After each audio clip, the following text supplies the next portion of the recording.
You had worse. I mean, having a sibling kill themselves and also seeing your father die when you were 10, that's just as intense and more intense in many ways.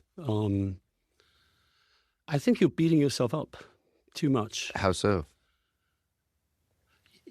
You lived your life at the pace you were living it. And the fact that you weren't ready at that point to be part of all that is completely fine. It's very natural, especially when you are yourself also recovering from intense wounds.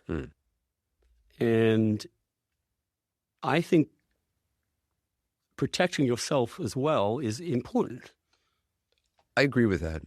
Yeah, I do think, there's reasons why a little kid would shut himself down, and it was a wise, smart thing. I think, look, I survived my childhood, my brother didn't. And he did not have the strategies that I had. And strategies for what?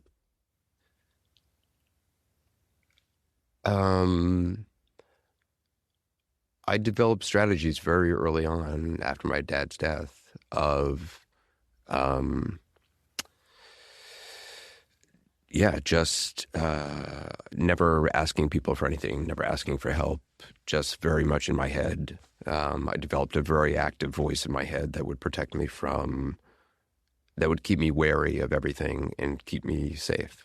And and it was very effective my entire life. Yeah. And it propelled me forward in a way.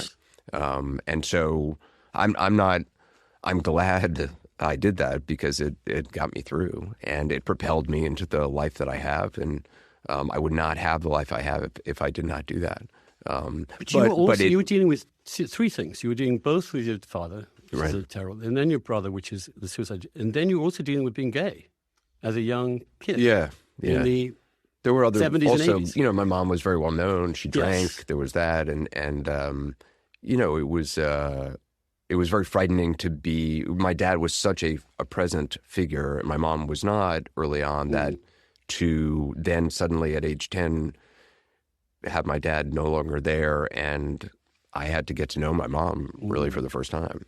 And I had a nurse the Scottish lady who was more of a mom to me than anybody, and my mom fired her at a certain point, and so it was very, it was just a strange situation, and no worse than plenty of people have obviously much worse. But I do remember you back then being unreachable. Yeah, I've been unreachable my entire life. Yeah. I've been able to, I've been able to, have close bonds with people, individuals, but it takes a while, and it is something I'm very, all the messages, all the strategies are not about forming bonds with people. They're all about protecting myself and not trusting and being wary. And so there's a sort of wary edginess about me that I've always had, which, it worked for a certain time. For me, it's no longer working. And so because it leaves you completely isolated and alone. And, I have two little kids, and it's the best thing ever. And I feel none of those strategies are at play when I'm with them. And, and I'm ready to not have those be the voice in my head any longer. That's great news. It is. I mean, it sometimes takes trauma to get there. This is how suffering works. Suffering reveals the way things really are. Well, I realize now. I started going to wars when I was 22. I was always, as a kid, drawn to places places that weren't in the news, but just sort of faraway places where terrible things were happening, and I was interested in compelled to go to these places. Is that you were shut down and trying to be safe? Yeah. And yet you put yourself in very unsafe situations in places where you couldn't have. Well, part of it was I wanted to show that I could survive in any situation. And that no matter what, I wanted to prepare for when something terrible happened here. So I was preparing by going. Part of it was I was preparing for, when war comes to New York City, I want to know what that's like. So I'm in Sarajevo in 1990, 92, 93, 94. And, you see what happens in a city when a civilization falls apart and when, your neighbors are lobbing shells into the downtown part of the city. So there was that.